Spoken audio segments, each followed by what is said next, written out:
율법의 오용과 준행의 길에 대해서 오늘 말씀을 봅니다.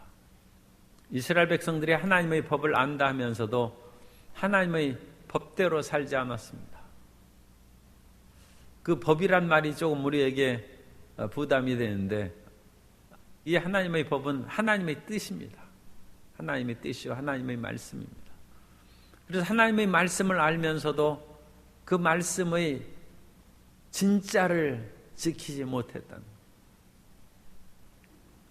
옛말에 약은 입에 쓰지만 속에는 달고 몸에 보함이 되고 생명의 힘을 주는 것이죠. 그러니까 쓴 말이 우리에게 유익이 되는 것입니다. 하나님의 주신 법을 바르게 깨닫고 그 법의 말씀을 우리가 바르게 지키면 무슨 문제가 되겠습니까? 그런데 그 하나님의 말씀을 수박 겉핥기식으로 대충 우리가 듣고, 아니면 아주 인수격으로 우리에 맞게 그냥 변용해서 해석하는 거예요. 그건 하나님의 뜻하고 어긋나는 것이죠. 하나님의 분명히 율법을 주시고 토라를 주신 것이죠. 그리고 말씀을 주셨지만 그 말씀을 아는 백성들이 말씀대로 살지 않는다는 것입니다. 지금 이렇게 많이 와가지고 청개구리가 울다 어디 떠내려갔는지 모르겠어요. 그런데 청개구리가 엄마가 그렇게 나를 죽으면 냇가에 묻어달라고 했는데 그 말의 속뜻을 몰랐어. 나를 그렇게 청개구리니까 냇가에 묻으라고 하면 산에다 묻겠지, 그렇게 생각했는데 이 청개구리는 그 뜻을 헤아리지 못하고 그냥 냇가에 묻어가지고 비만 오면 울고 그러다가 이렇게 폭우가 쏟아져서 이건 뭐 감당할 수 없죠. 하나님께서는 최소한 1년에 3차씩 너희 모든 남자들은, 그 당시는 이제 가부장적인 사회니까 야훼 앞에 얼굴을 보이라고 했습니다.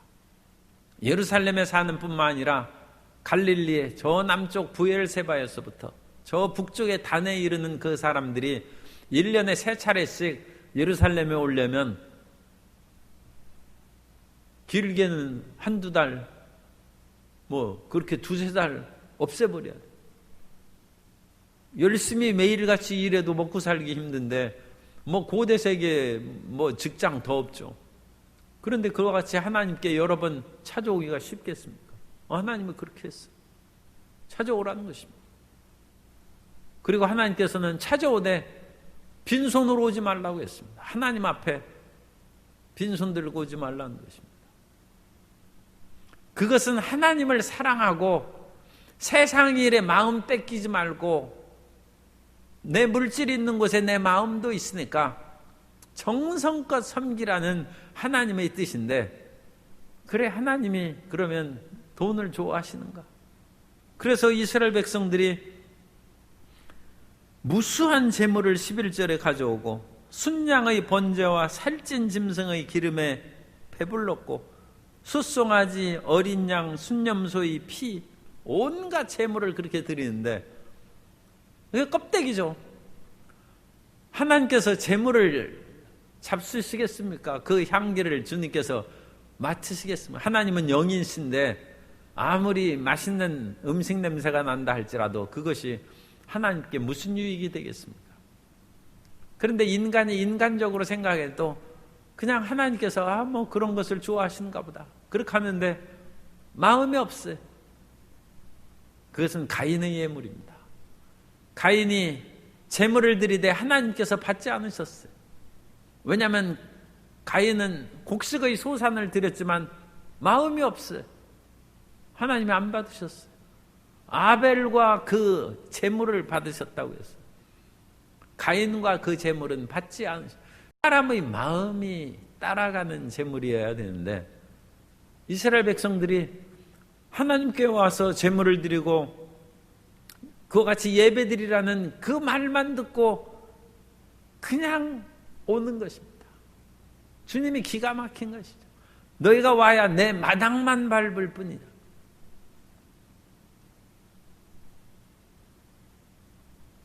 요즘에도 추석이나 설날에 그냥 고향집에 와서 마당만 밟고 가는 그런 사람이 있을 수 있죠.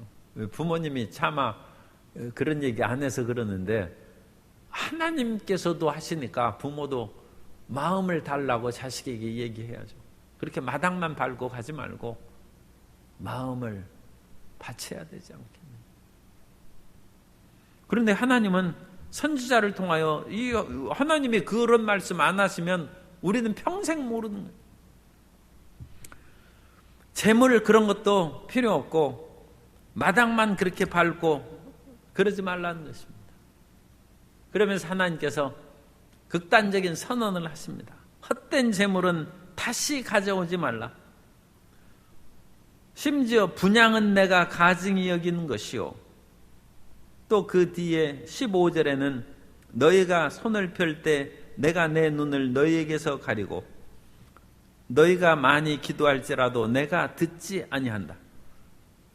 여기에서 이제 세 가지를 그렇게 우리가 정리해서 하나님께서 그거 없애버리라는 거예요. 그 헛된 재물 가져오지 말라는 것이고, 두 번째는 그렇게 마당만 밟고 예배 많이 드릴 필요 없다는 것이고, 세 번째는 기도 많이 해야 소용없다는 거예요. 우리 신앙생활에서 가장 핵심적인 것이죠. 때를 얻든지 못 얻든지 우리가 끊임없이 하나님의 말씀을 전하면서 예배에 열심을 품어야 되고 모이기를 힘써야 되는 것이죠. 그런데 하나님이 마당만 밟는 예배 하지 말고, 우리는 끊임없이 그래가지고 우리는 뭐 잘 안 합니다만 어쨌든 11조 봉투, 감사헌금 봉투, 뭐 월삭 봉투, 구역 봉투, 뭐 온갖 그런 건축헌금, 뭐 선교헌금, 헌금 봉투가 무수하게 많아요.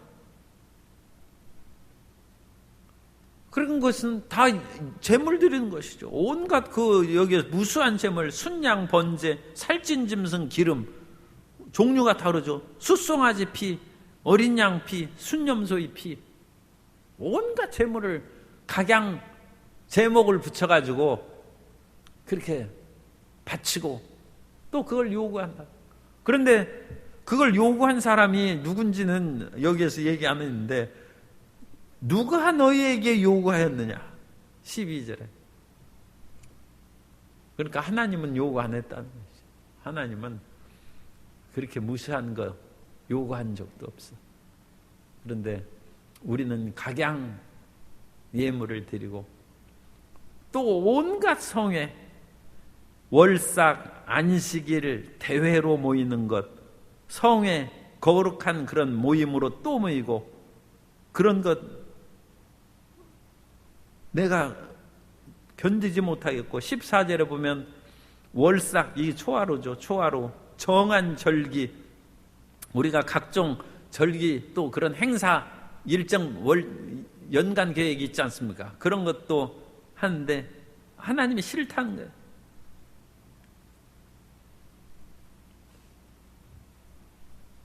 그 마음이 없이 자꾸 만나는 것은 부담이 되죠.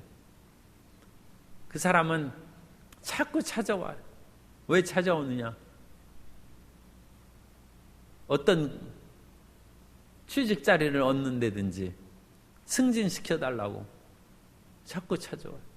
자기를 좋아서 찾아오는 것이 아니고 온갖 선물을 들고 찾아와요. 그래서 이번에는 이런 선물, 저번에는 저런 선물, 그런 것을 하면서 끊임없이 그 마당을 밟고 찾아와요.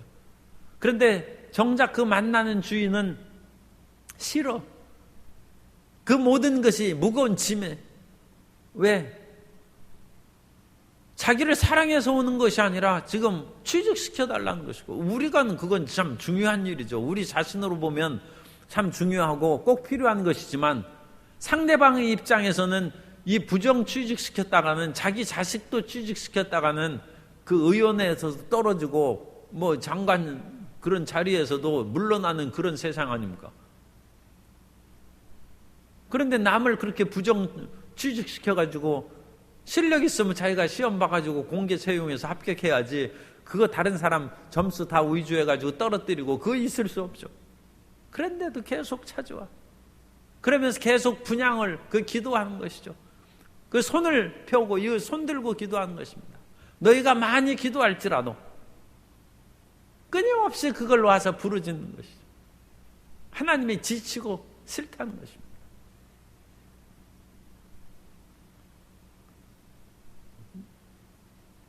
그러면 하나님께서 정말로 많이 찾아오는 것을 싫어하시느냐? 그것은 아닙니다. 하나님께서는 낮에도 밤에도 부르짖는 것을 하나님께서 기뻐하시고, 시편 기자도 내가 낮에도 부르짖고 밤에도 잠잠치 않는다고 했어요. 두 가지 말씀이 모순이 되죠. 선지자의 그런 말씀과 실제 그 당시 예배드리고 제사장들이 하는 가르침하고 모순이 되죠. 그 모순을 조화시키는 것은 마음을 다해서 열심히 찾으라는 거예요. 마음이 없이는 1000번 100번 와야 무익한 것이고, 진실로 마음이 회개하지 않고 아무리 부르짖어야 그건 헛기도라는 것입니다. 한 번을 기도할지라도 마음을 다해서 기도해야죠. 그러면 하나님이 들으시는 것입니다.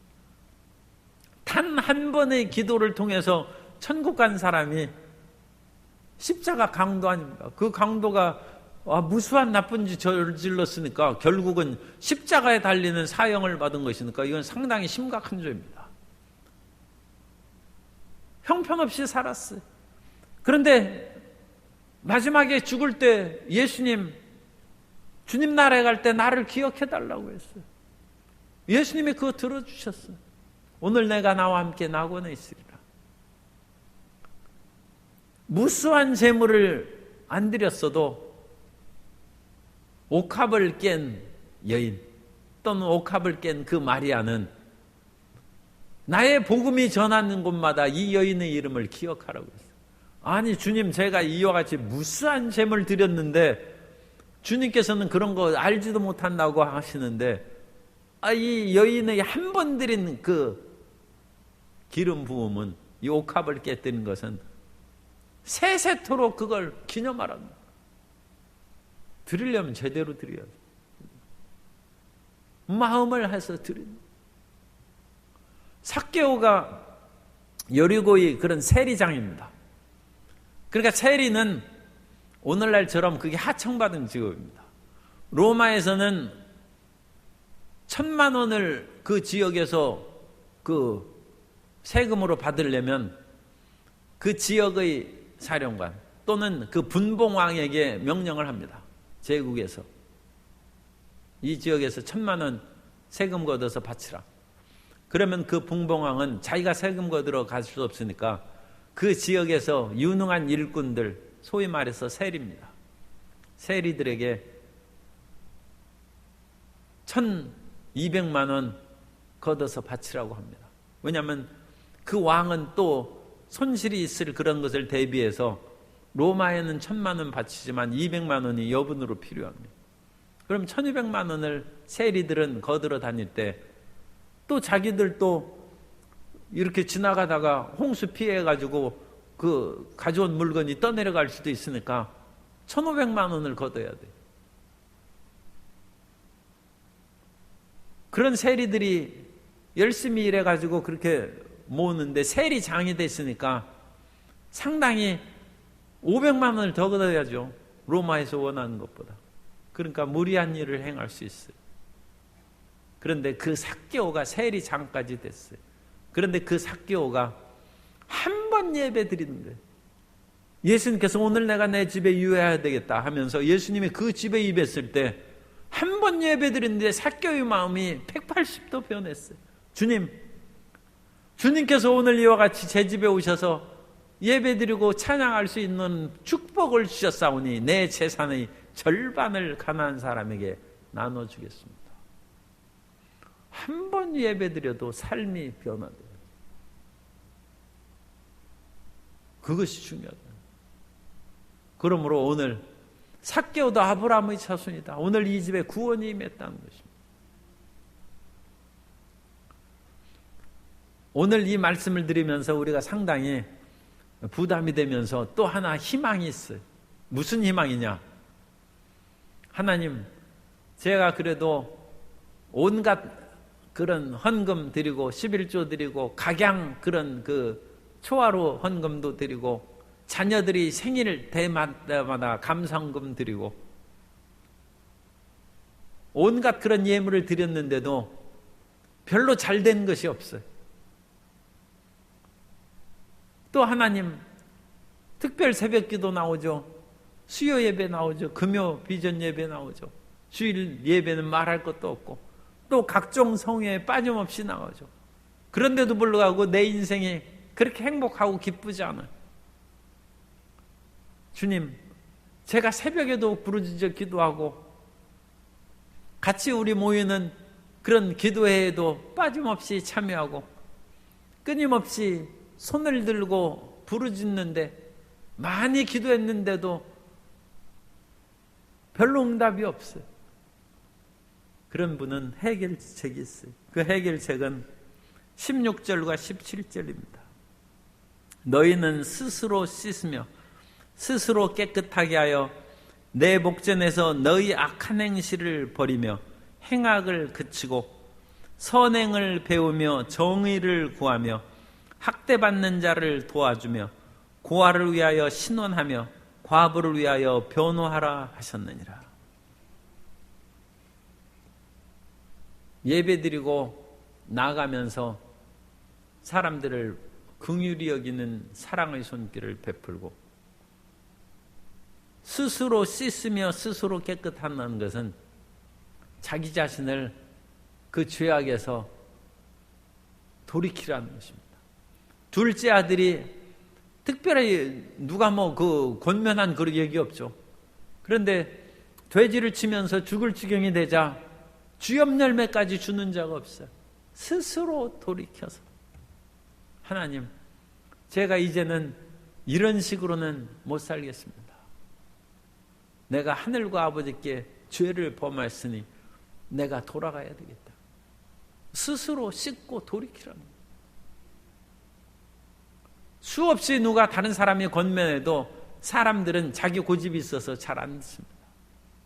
그러니까 마음을 스스로 깨뜨리고 하나님 앞에 나와서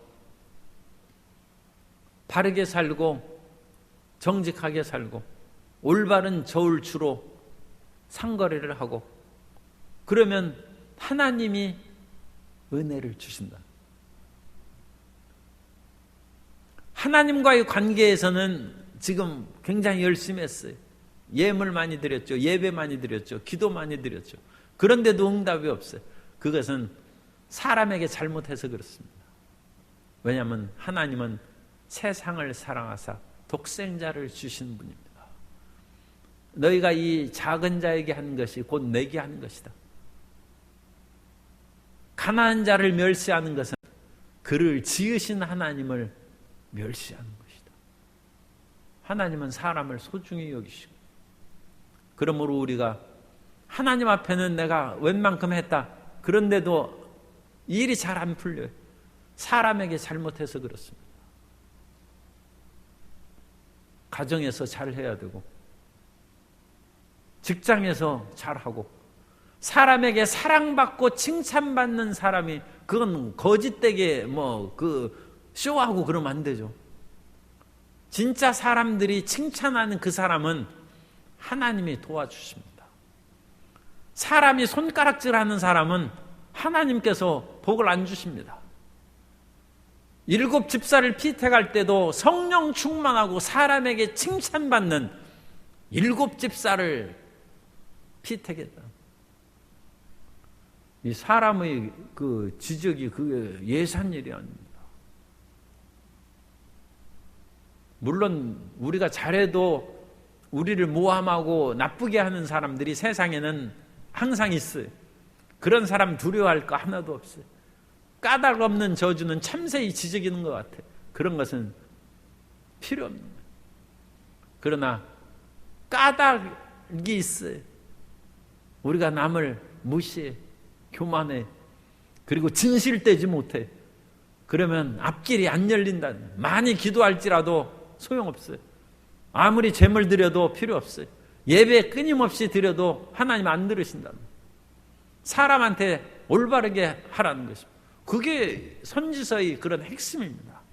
그 당시 이 선지자들이 지금 이제 이사야부터 시작해서 기라성 같은 아모스, 호세아, 미가 온갖 선지자들이 하는 그 핵심은 재물과 예배 드리는 그것만 가지고 너희가 끝난 것이 아니라 사람들 앞에 정직하고 진실하게 살아가는 것이다. 그리고 그런 마음을 가지고 살아갈 때에도 우리는 연약함으로써 죄 짓고 불의한 것이죠. 그러면 하나님이 오라는 것입니다. 내가 다 씻어준다는 것입니다. 그래서 18절에 야훼께서 말씀하시되 오라 우리가 서로 변론하자. 너희의 죄가 주홍 같을지라도 눈과 같이 희어질 것이요 진홍같이 붉을지라도 양털같이 희게 되리라. 그런 진실한 마음으로 살아가는데도 불구하고 쓰러지고 넘어질지라도 그것은 하나님께서 책가닥 씻어주신다. 이 주홍이나 진홍 같은 것은 그 당시 염색이 크게 발달하지 않아서 특별히 두드러지는 그런 물감이고 색상입니다. 그러므로 이건 안 지워지는 거죠. 그 당시 아주 선명하게 드러나는 죄가 있다 할지라도 주님께서 눈처럼 양털처럼 희게 주님께서 씻어주신다. 기도응답이 저절로 오는 것이죠. 기도응답이 저절로. 그래서 사람들에게 인정받는 사람이 되도록 힘쓰면 그것이 기도응답입니다. 그런데도 우리가 이게 너무 노골적으로 표현하는데 우리가 싫은 사람이 있어요. 참 상종하기 어려운 사람들이 있어요. 그런 사람들에게 우리가 쌀쌀하게 대하고 잘못할 수도 있어요. 내 마음은 진실하고 착하게 하고 싶은데 그런 상대방의 거친 언행과 잘못된 것을 하면 그야말로 마음에 자기도 모르게 불길이 솟아나서 그런 잘못하면 그때 회개합니다. 그래서 원수까지 사랑할 수 있도록 끊임없이 우리가 성화되는 것입니다. 그 길로 걸어가면 승리합니다. 우리 옛말에 참 그 좋은 말이 있는데 그게 사실은 도노점수입니다. 한번 깨우쳤어도 끊임없이 수행해야 된다. 우리가 예수님을 믿은 후에 구원받은 후에도 다 됐다고 그대로 살면 안 되고 끊임없이 자신을 쳐서 복종, 사도 바울조차도 자신을 쳐서 복종하는 것은, 시키는 것은 내가 남은 구원하였을 때 내가 버림받을까 그걸 두렵기 때문에 자신을 쳐서 복종시킨다고 했습니다. 그런 마음으로 살아가면 우리의 기도가 하늘에 상달될 것이요 우리의 치료가 신속할 것이고 이사야 58장이죠. 우리가 참 마지막 치료받고 구원받는 것은 금식하는 것인데 나의 기뻐하는 금식은 밥만 굶는 것이 아니라 가난한 자를 돌보고 억울한 사람 없게 하면 너희 치료가 신속할 것이고 하나님이 도와주셔. 그래서 하나님이 기뻐하시는 금식은 밥만 굶는 것이 아니라 이웃에게 올바르게 하면 하나님이 고쳐주신다. 왜냐하면 이웃을 유익하게 하는 사람이 세상에 필요한 거예요. 그걸 하나님이 그 사람 쓰셔야죠.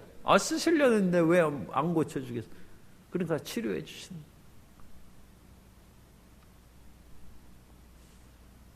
그리고 하나님께서 19절에 너희가 즐겨 순종하면 땅의 아름다운 소산을 먹을 것이요 삶의 풍요함도 주신다는 것이죠. 그런데 20절 너희가 거절하여 배반하면 칼에 삼켜지리라.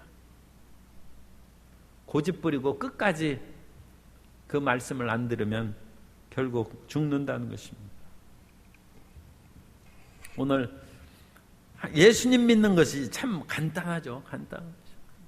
하나님을 끊임없이 예배할 뿐만 아니라 이 땅에서 사람에게 친절하고 진실하고 바르게 사는 것입니다.